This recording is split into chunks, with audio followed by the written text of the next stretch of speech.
Assalamualaikum dulur salembur baraya salam dunya patepang deui sareng tata dan miharja anu baris nyanggakeun dongeng Sunda anu judulna Anjar Tepung jeung Indung bagian katilu. Mangga ilujeng ngadangukeun.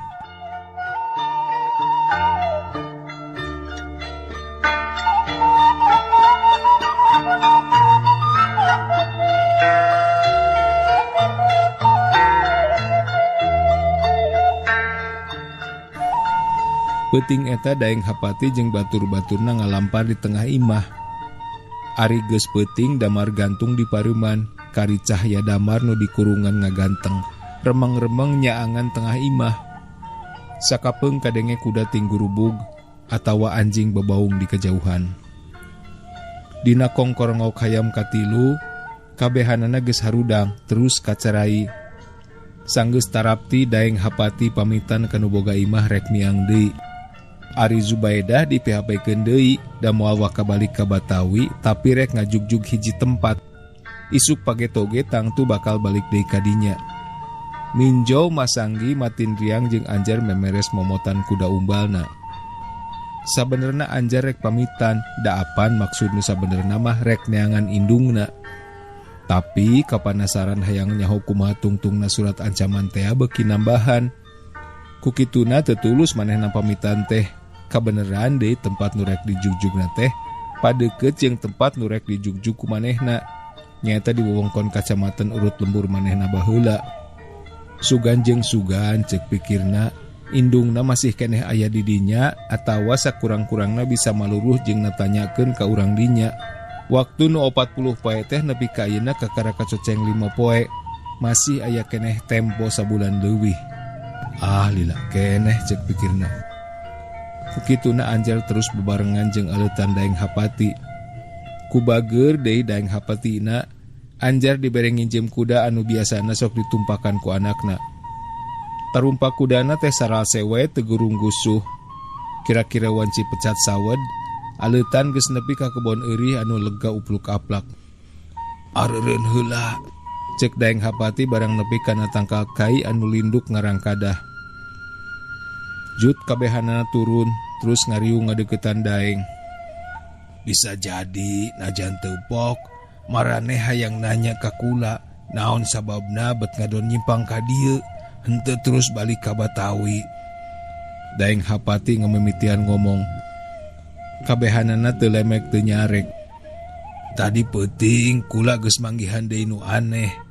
Waktu hudang ditunjangeun geus nyampak sacuwir surat. Serat deui kareng, ceuk Minjo jeung Masanggi meh bareng. Surat, nyaku sabab surat ieu urang kapaksa nyimpang ka dieu. Nyaku sabab surat ieu deui si bedah di PHP-keun deui ka kawuwuhan kula, ceuk daeng. Sorana anca tapi semua anu berat pisan. Tah ieu ye suratna. Daeng nyambung bari meberkeun lemak bodas. Eusina teu panjang. Bari nelek-nelek aksara nu aya dina lamak tea, nu opatan mikiran kumaha piasupeunana eta nu neundeun surat ditunjangeun daeng teh. Tengah imah tempat sare nu limaan tea, pantona parageuh ditulakan. Malahan ari jandelana mah salian ti rekep teh, kabehanana disaring sigan. Liang angin luhureun jandela paling untung ge ngan ukur bisa diasupan ku ucing leutik. Ngan di juru lalangit belah kaler, aya liang paranti jalan kapara, lamun rekomean kenteng nu peupeus. Jadi nganti dinya hiji-hijina kamungkinan asupna anu nganterkeun surat teh. Sarerea harelok, pangpangna Anjar jeung daeng hapati, anu ngarasa geus rada cukup pangartina. Naha bet bisa kapalingan kitu, piraku teu kadenge gebligna lamun enya jalanna ti para mah. Ari unina surat teh kieu. Daeng hapati, mun bener anjeun pengawak lalaki, peuting ieu mun bulan keur mabra di luhureun embun-embunan, kula nganti di sisi leuwih, geusan balitungan hutang pati, lalakon leluhur urang di hari. Ieu surat kakara ayeuna kukula dibuka, bisi matak ibur salalembur, pang-pangna lantaran nyasar rarasaan anak sorangan. Cek Daeng Hapati sorana masih keneh berat. Nu opatan teu lemek teu nyarek, rupana mah masih keneh diliputan ku kahelokan ngeunaan carana jelema nu ngirim surat tea. Buah nya eta mangkeluk teh bisa ngaleungit atawa bisa nyirep. Maraneh ge geus nyaksian ya nunang tangka kula teh pangabisana geus punjul saluhreun urang. Upama pangabisa sarta tenaga urang opatan dihijikeun cantang tumahi mun dipake ngayonan manehna sorangan. Demi nu disebut Andi Burhan, kula nyaho ngaran teu nyaho dirupa. Saumur demelah can ngerasa panggih jeung jinisna. Basa almarhum bapa kula Ijen jeung Andi Pawelangi, umur kula can sampai 7 tahun. Cek Daeng Hapati. Kula geus rumasa yen pangabisa teh mun dibandingkeun jeung Andi Burhan mah saeutik ge eueuh hartina. Lir Cihujan nanding sagara. Tapi ieu mah da soalna geusan ngajungjung ngaran jeung kahormatan turunan. Eleh meunang kari kumaha behna, sambung Daeng Hapati. Nu opatan masih keneh ngabarutem, rupana ngilu ngarasakeun kana rarasaan anu tumiba ka Daeng Hapati ayeuna. Kula asa beda rarasaan, lain rek ngalalangkungan takdir nu agung ngan lamun umur kula teh dikersakeun ngan nepi ka peuting ieu. Cek Daeng Hapati bari neuteup kana beungeut nu opatan. Matin, cek Daeng Hapati. Matin riang ngadengahkeun beungeutna. Bapak teh. Matin riang ngagebeg ngadenge Daeng Hapati ngabasakeun bapak ka manehna. Padahal biasa mah ngabasakeun teh kula bae saperti kaminjo jeung kamasanggi. Bapak teh, cek Daeng Hapati dumareuda, kecap nu kaluar saterusna seuseut pisan dikedalkeunana. Kacida nyahana kahidep. Turta bapak geus nyaksian kumaha kanya hidep ka anak bapak. Matin, upama bapak nepi ka bobor karahayuan, Bapak kalawan ati sanubari nu ikhlas, celik putih celak herang, mercayakeun anak bapak kahidep, boh paehna, boh hirupna, boh dunyana, boh akhiratna. Pek didungakeun sing lulus banglus, geugeut layet nepi ka pakotrek iteug. Matin riang ngaheneng teu lemek teu nyarek. Biwirna kekenyudan sigarek aya nu diomongkeun, terus ngaheruk mimitina panonna beureum. Lila-lila berbei bijil cipanona mapai kana irung jeung pipina. Geus ayeuna mah urang reureuh heula keur sasadiaan engke peuting. Dina wanci tengah peuting, Bral Daeng Hapati, Matin Riang, Masanggi jeung Anjar arindit ngajugjug ka hiji leuwih anu geus disebut dina surat tea. Ari minjo lantaran awakna can cager pisan urut raheut tonggongna tea, ku Daeng dipapancenan supaya ngajaga barang jeung kuda. Di tempat pangeureunan nepi ka leuwih teh teu pati jauh anggangna da karek ge leumpang raratusan lengkah geus kadenge gulidagna Syah Walungan. Bentang di langit baranang tingkartip, bulan meh panceg lebah embun-embunan. Angin peuting nebak kana tangkal haur anu rajeg sapanjang sisi walungan.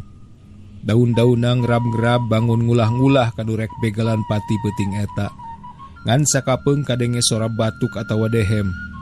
Nopatan saraged salianti Anjar kabehanana ge dina cangkengna nyolegreng gobang.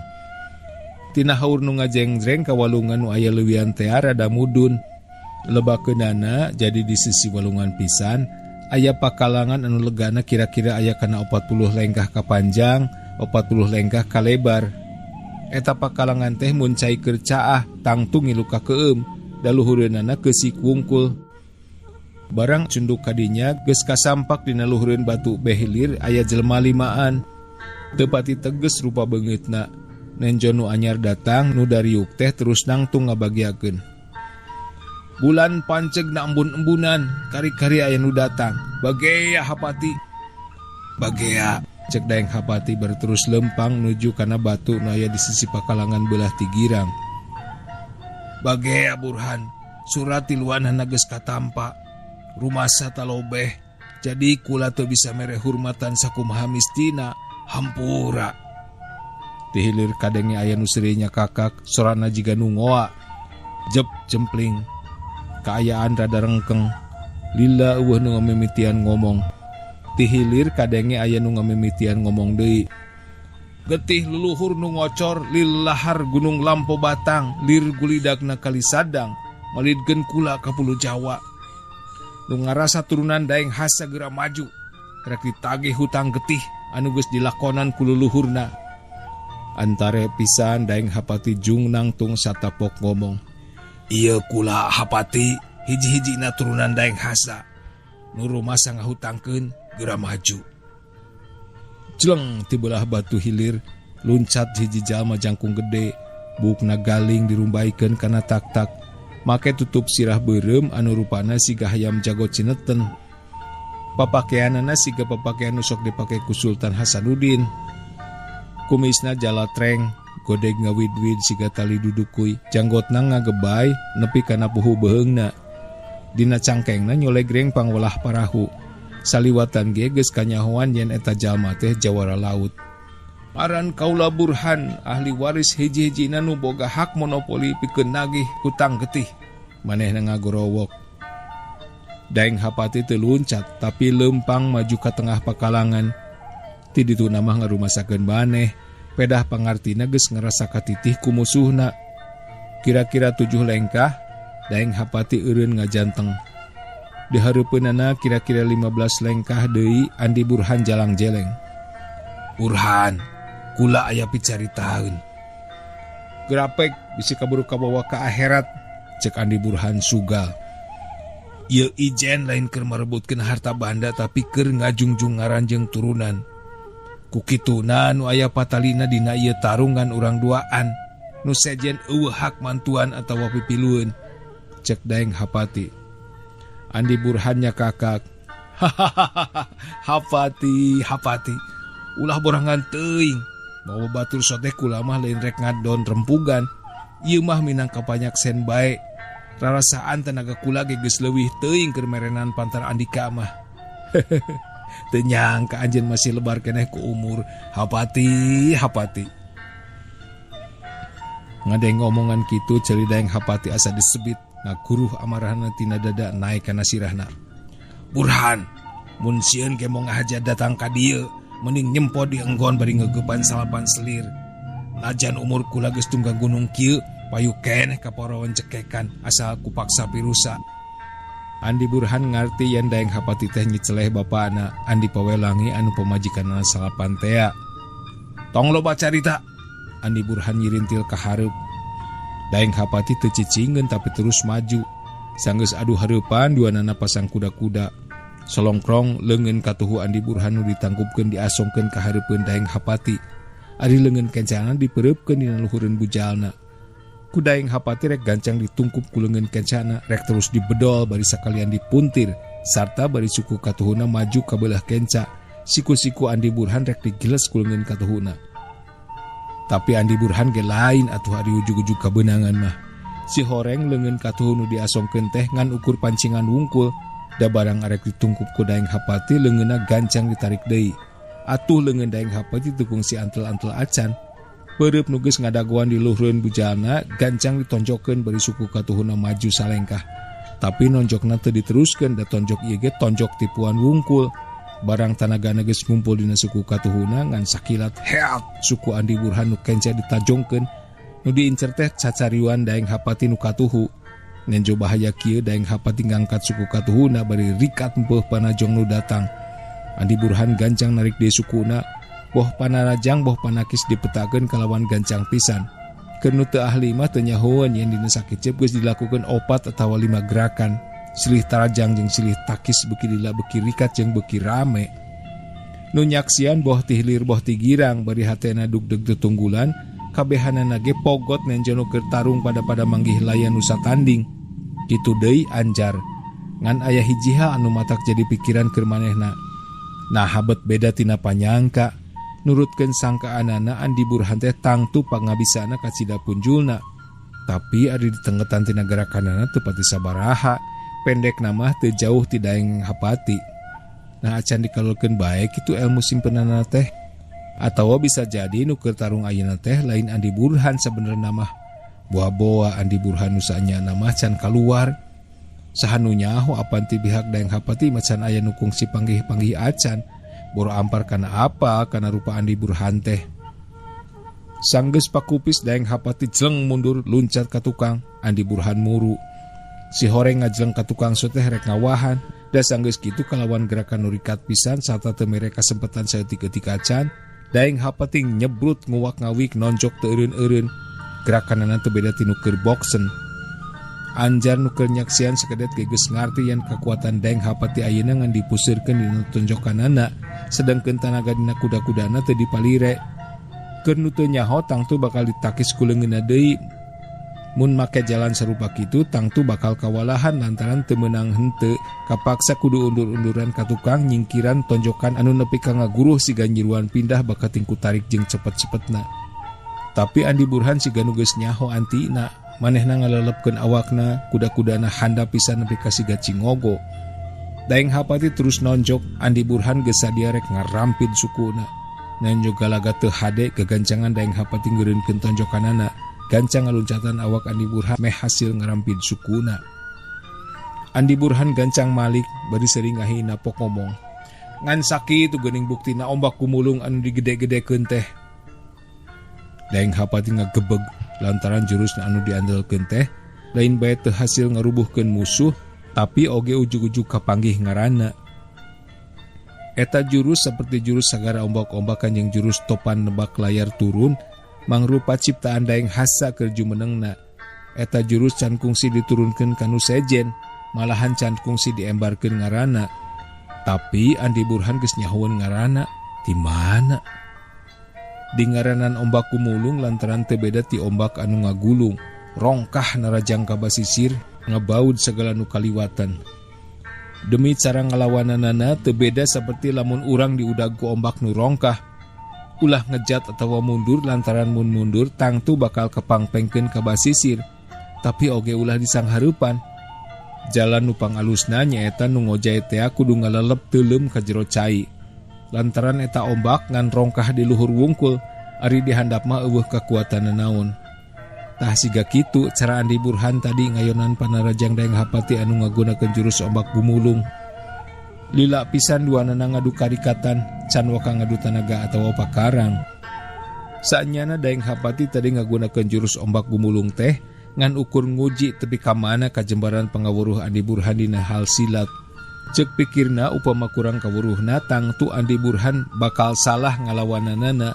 Tapi Andi Burhan geus nembongkeun pangartina, lain bae bisa nakis, tapi sakaligus geus nyahoeun nepi ka ngaranna.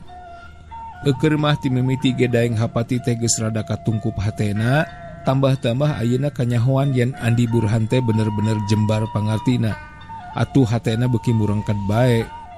Peuting nyerosod kana janari leutik, bulan turun beuki ngulon. Dina hal karikatan mah eta dua jelema teh papak. Mun terus-terusan ngadu karikatan siga kitu, sigana moal anggeus 2 poe 2 peuting tarungna teh. Andi Burhan ngendoran gerakanana, lain lantaran geus leuleus, tapi ieu teh hiji tanda yen ngajak kamimitian ngadu tanaga.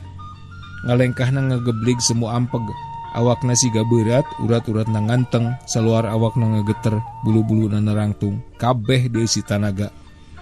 Nenjo Andi Burhan kitu daeng hapati teu cicingeun, manehna ge ngendoran gerakanana, peta-petana teu beda jeung Andi Burhan. Dina neunggel atawa nakis ayeuna mah henteu kesit siga tadi, tapi siga rarineh naker. Ngan dina sakali neunggel atawa meupeuh, geusik nepi ka ngebul katebak ku anginna. Andi Burhan mundur ngawahan. Sebrut pereupna anu sagede jeruk bali sarta kembang seurehan bakat tingku teas-teasna ditonjokkeun kana awak daeng hapati. Ku daeng hapati teu dilawan heuras deui, satadina sieun teu katahan lantaran nepi ka waktu eta daeng hapati keukeuh boga rasa sahandapeun Andi Burhan dina sagala rupana. Barang keuna kana awakna ngahaja teu ditakis tapi ngagunakeun jurus kalakai murag, diantep sinakeuna kana dadana. Nu narenjo ti dua pihakanana ngalenyap lantaran tangtu nu tarung bakal tamat nepi ka dinya. Tapi barang tepi kana dadana, tanaga anu aya dina tonjokan teh dituturkeun nepi ka beakna. Barang tanaga tonjokan Andi Burhan geus kaserot kabeh ku awak Daeng Hapati anu hipu sarta hampang siga kalakai ketebak angin. Awak Andi Burhan nyolosot nepi ka sirahna aya di handapeun leungeun Daeng Hapati. Daeng Hapati bari musirkeun tanaga dina leungeun katuhuna rikat rek ngababuk puhu ceuli Andi Burhan. Ngadenge sora nu ngahiuk lebah puhu ceulina, Andi Burhan rikat ngahalangan ku pigeulangna. Sabenerna lamun make jurus bajing luncat, Andi Burhan masih kana bisa nyingcet, tapi dang haja manehna hayang ngajajal sakumaha gedena tanaga Daeng Hapati. Atuh, berat pigeulang diadu jeung pigeulang. Daeng Hapati ajeg dina tempatna. Andi Burhan ngised ka gigir setengah lengkah. Sakali ge kaukur yen tanaga Daeng Hapati rada unggul saeutik. Daeng Hapati ngarasa sugema lantaran kabuktian tanagana rada unggul ti Andi Burhan. Atuh gancang manehna diboro diperek-pek ku leungeun kenca jeung katuhuna. Andi Burhan ngan kuat 4 kali ngadu pigeulang. Dina ninca kalima kalina rikat nyabut pangolah anu ngagantel dina cangkengna. Atuh barang pigeulang narek disampakeun pangolah mah turta eta pangolah teh dijieuna tina wajah. Daeng Hapati tetulus rek meupeuh teh. Andi Burhan gancang ngulinkeun pangolahna. Daeng Hapati geus bisa nangtukeun yen manehna henteu sahandapeun musuhna. Atuh panarajangna mimiti dibijilkeun henteu agag-agagan siga tadi. Tapi najan ngarasa yen leuwih unggul, keunggulanna teh ngan saeutik pisan. Ku kituna barang nenjo Andi Burhan ngagunakeun panggolah, gancang Daeng Hapati mesat gobangna. Panarajang Andi Burhan anu ngagunakeun panggolah teh kacida pibahayaeunana. Eta panggolah anu dipake narajang bisa nojos kana beuteung, bisa narok sirah, bisa nyabet suku.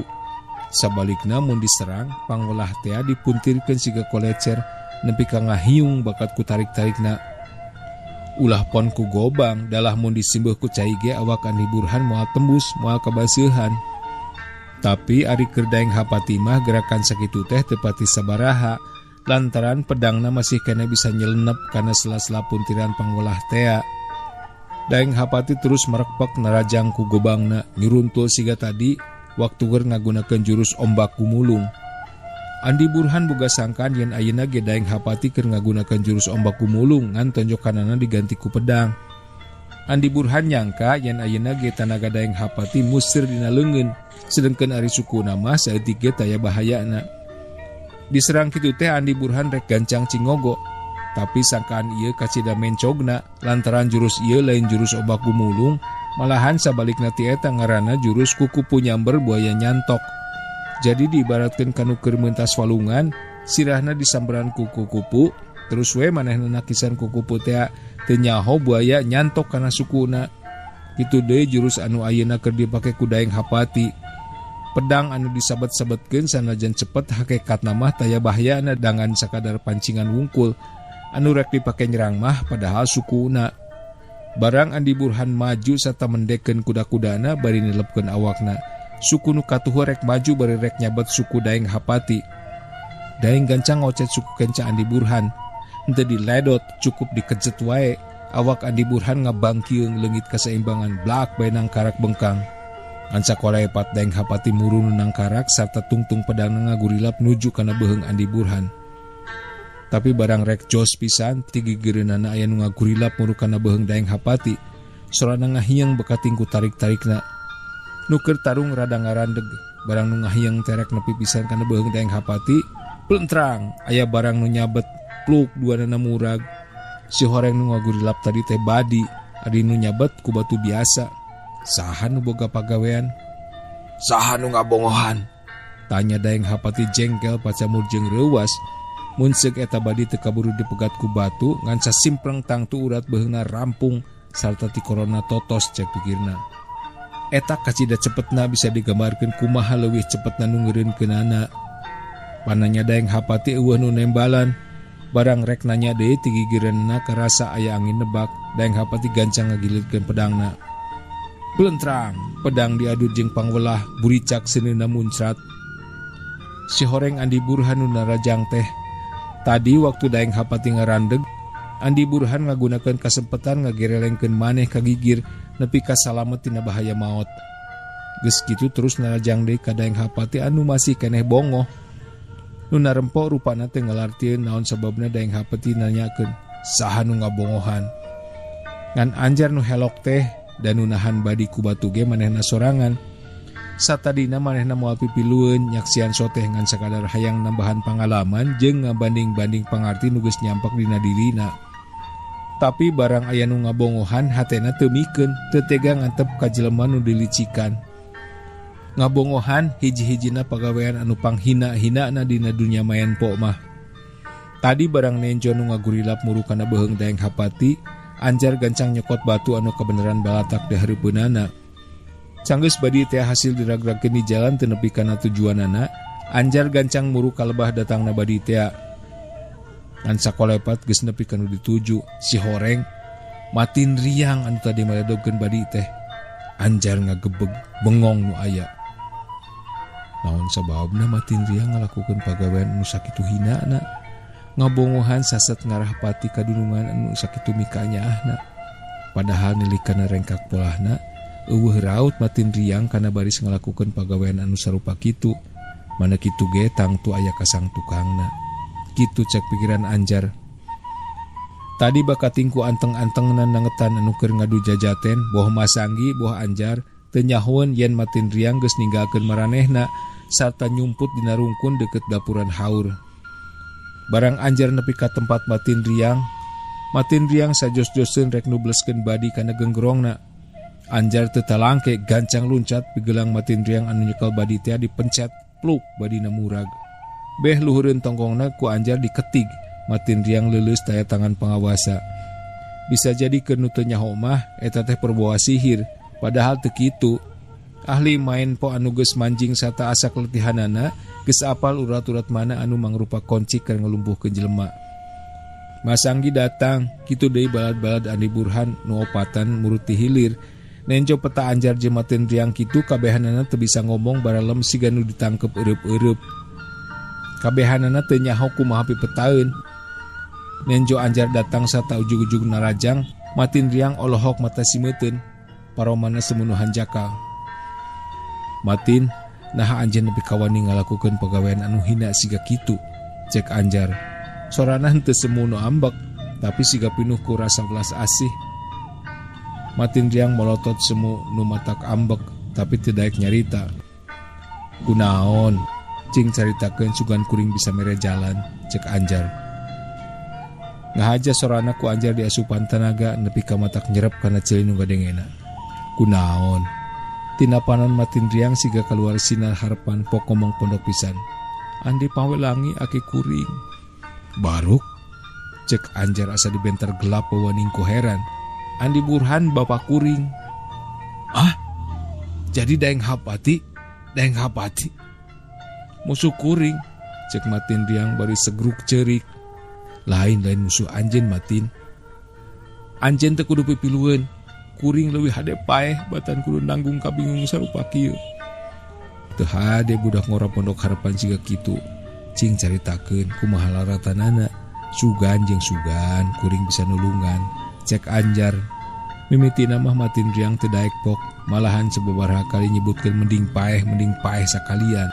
Tapi lila-lila sanggeus diolo jeung dipepelingan, pok wae matin takeun laratanana. Si Horeng pengakuan matin riang teh saeutik ge teu salah. Nya manehna teh anakna Andi Burhan anu ngahaja dipelak di imah Daeng Hapati. Nu dipalar sangkan matin riang bisa nyilidik nepi ka mana pangarti Daeng Hapati teh. Ku jalan kitu Andi Burhan bisa sesadiaan kumaha kuduna ngayunan Daeng Hapati lamun engke parang adu hareupan. Saperti di luhur geus disebutkeun ku nyaanya anak matin riang, Daeng Hapati nepi ka teu lebar-lebar nurunkeun sababaraha jurus simpenanana. Ari cara melakna teh esturiki pisan, siga pisan anu kabeneran teh. Sabenerna mah waktu baheula matin riang hasil newak bangsat kuda teh, eta teh ukur sandiwara wungkul anu lalakona geus dirarancang ku Andi Burhan. Kulantaran jalanna rikip sarta lantip siga kitu, kacurigaan Daeng Hapati ka matin riang eueuh sanajan sacongo buuk oge. Sanggeus rada rea jurus-jurus simpenan anu kapimilik ku matin riang, mun manehna parang kaluar sorangan jurus-jurus ieu dipintonkeun ka bapana. Nya ku sabab eta Andi Burhan nepi ka nyaho ngaran-ngaran jurus anu dikaluarkeun ku Daeng Hapati dina keur tarung tadi. Ari nu nepikeun surat tangtangan ka Daeng Hapati saha? Saha deui lamun lain matin riang. Tangtu bae sanajan pangkat Anjar ge bisa kapalingan lamun jalanna kitu mah. Jadi ari nawetuna Matindriang teh rek mergasa sarta mateni Daeng Hapati anu jadi musuh kabuyutanana.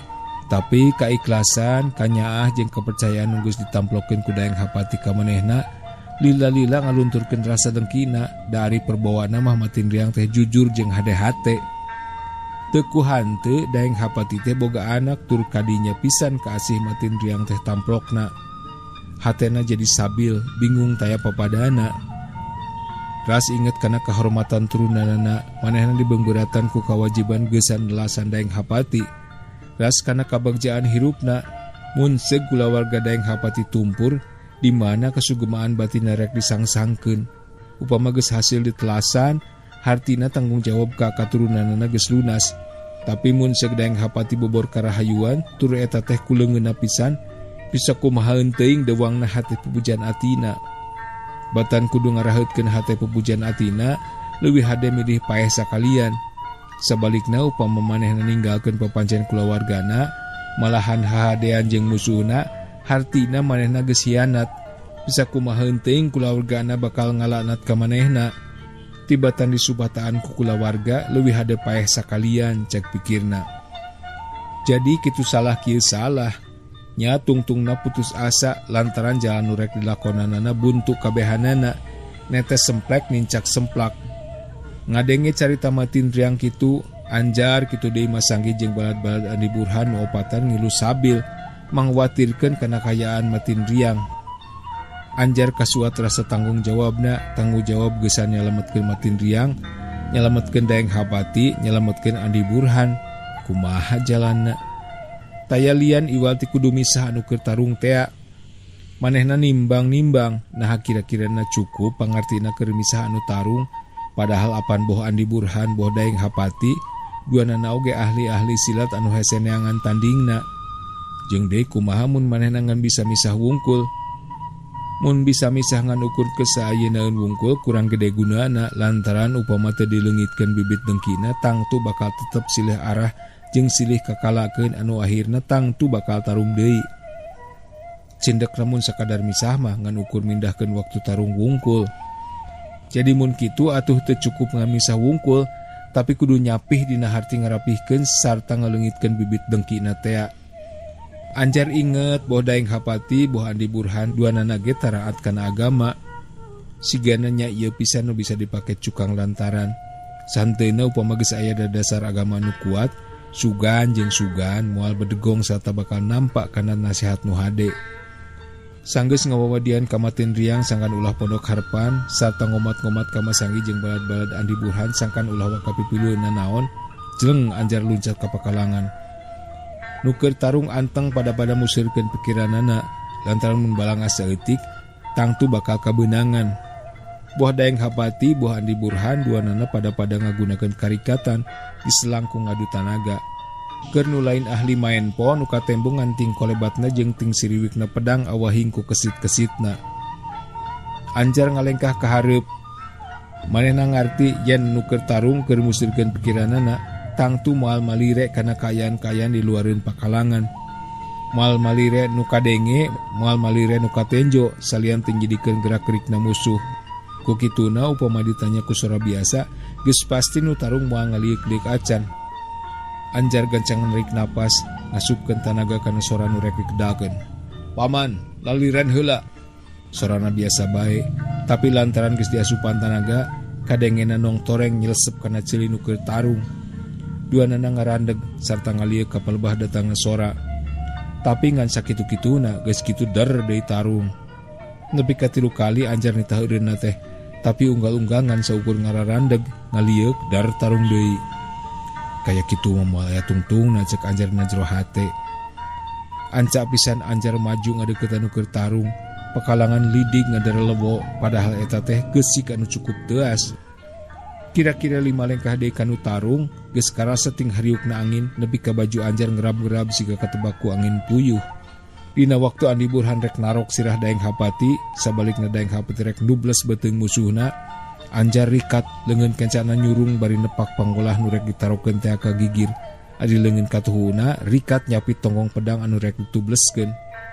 Memang kanu tengar ti ilmu silat ketempona siga sihir, lantaran ieu gerakan anu basa jante hasilna gede pisan.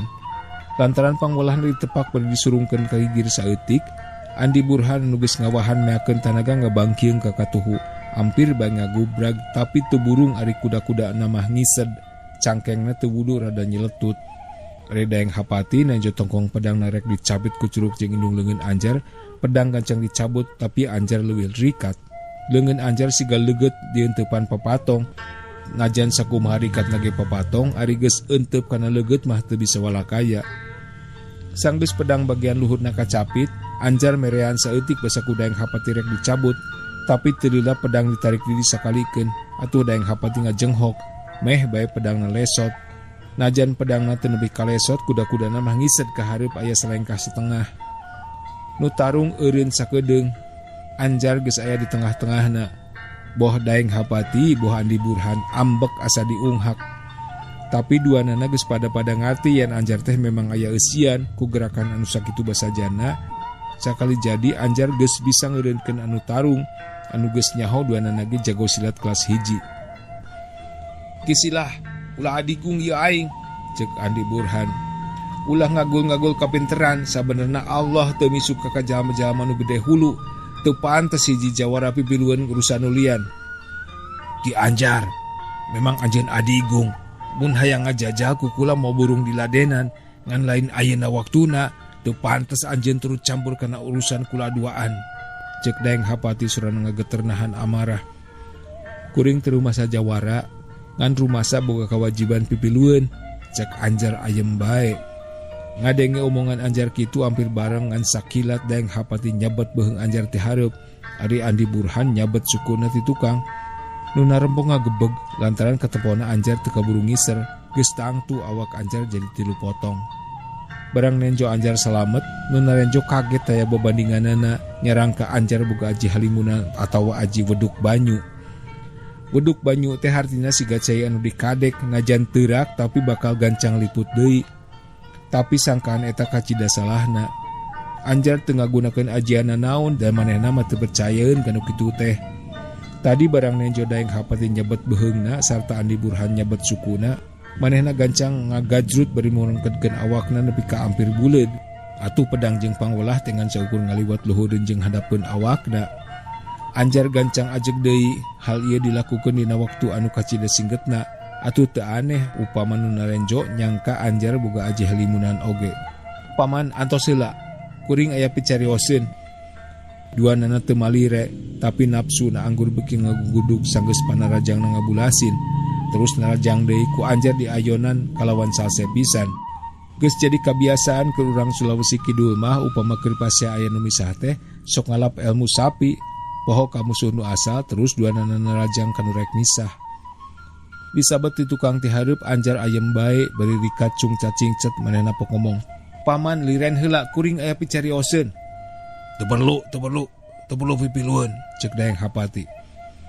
Sing saha anu mireungeuh kamungkaran kudu ngarobah ku leungeunna, lamun teu sanggup robah ku lisanna, lamun masih keneh teu sanggup ku hatena.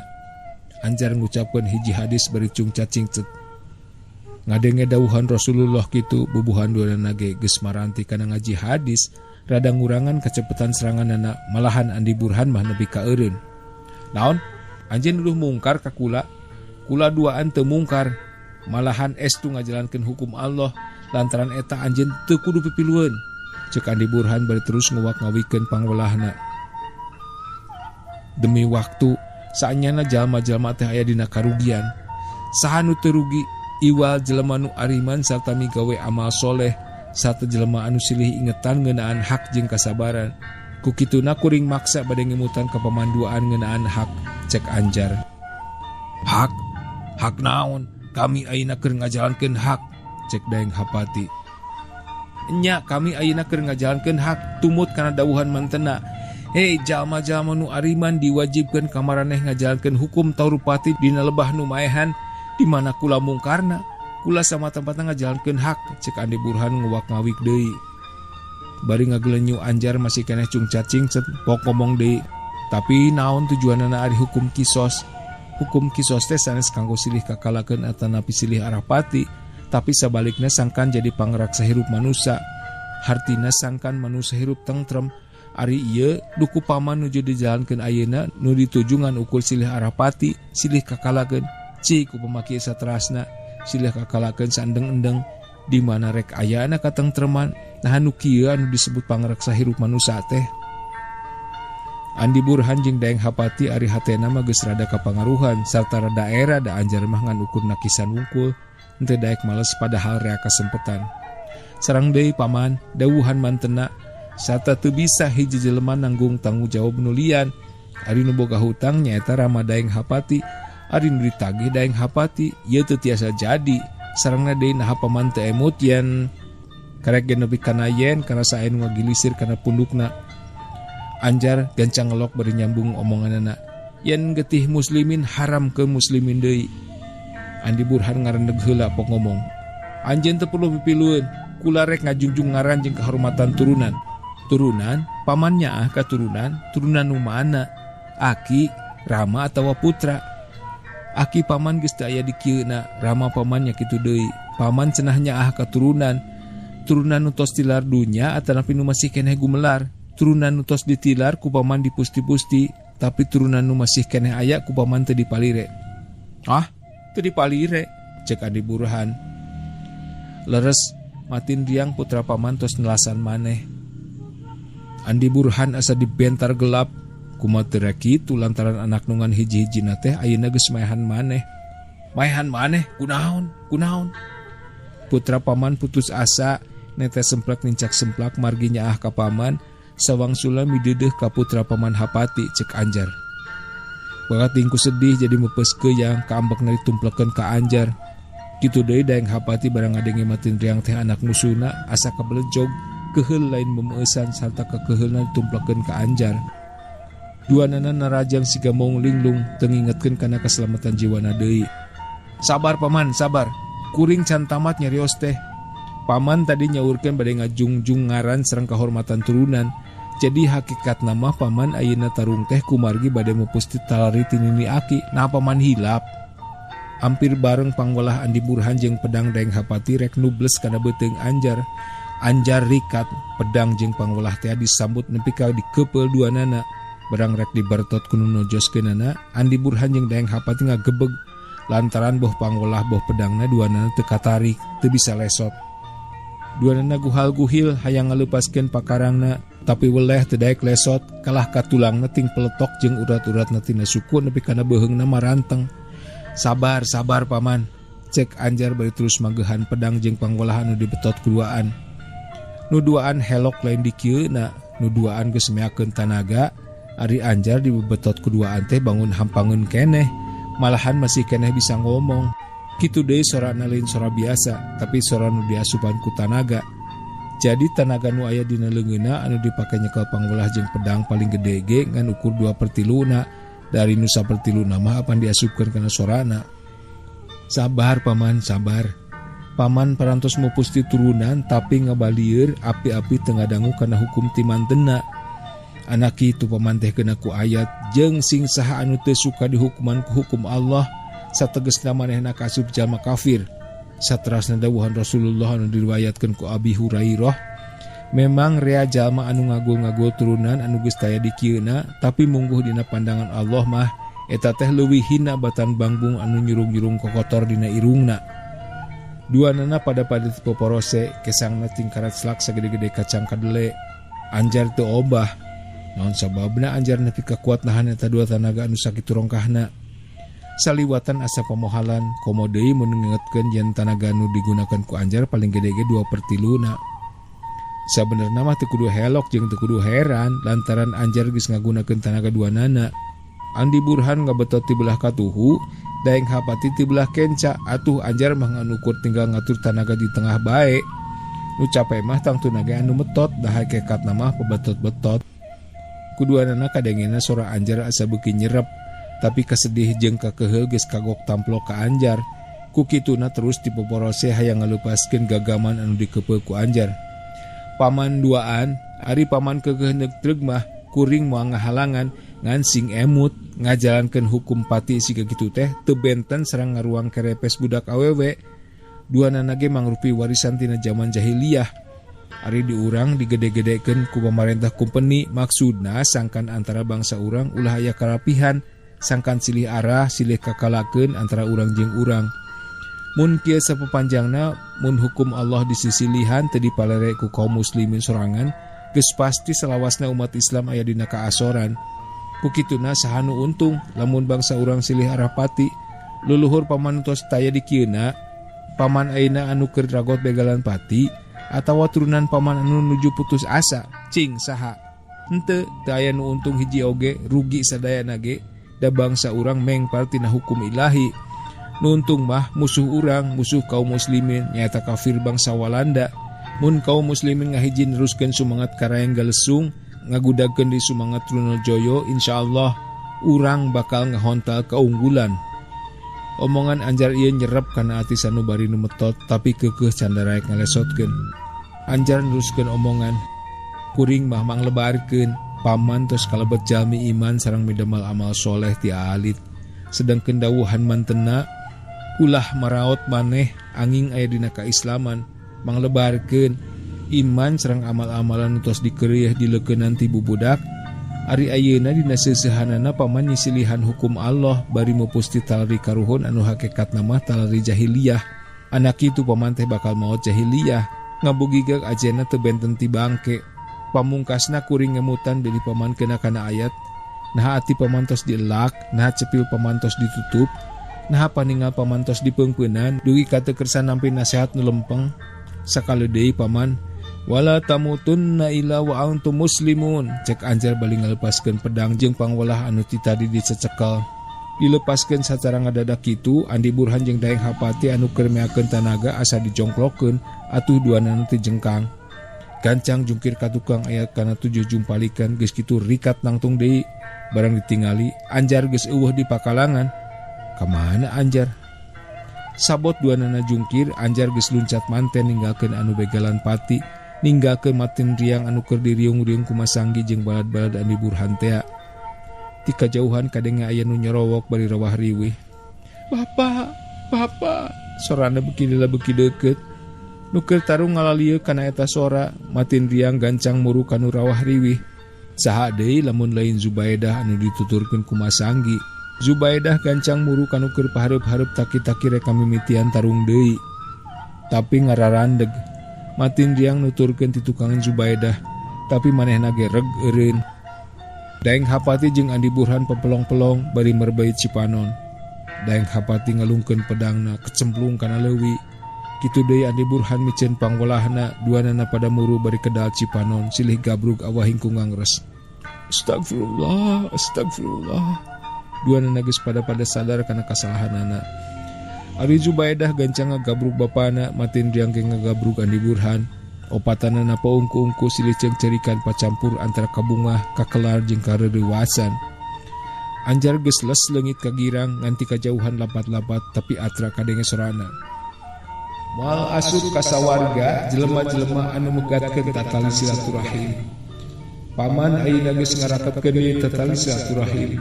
Husnul khotimah, husnul khotimah, husnul khotimah.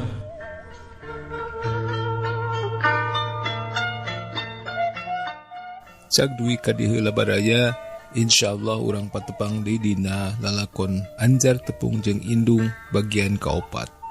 Hatur nuhun kana perhatosanana, tata dan nami harja permios.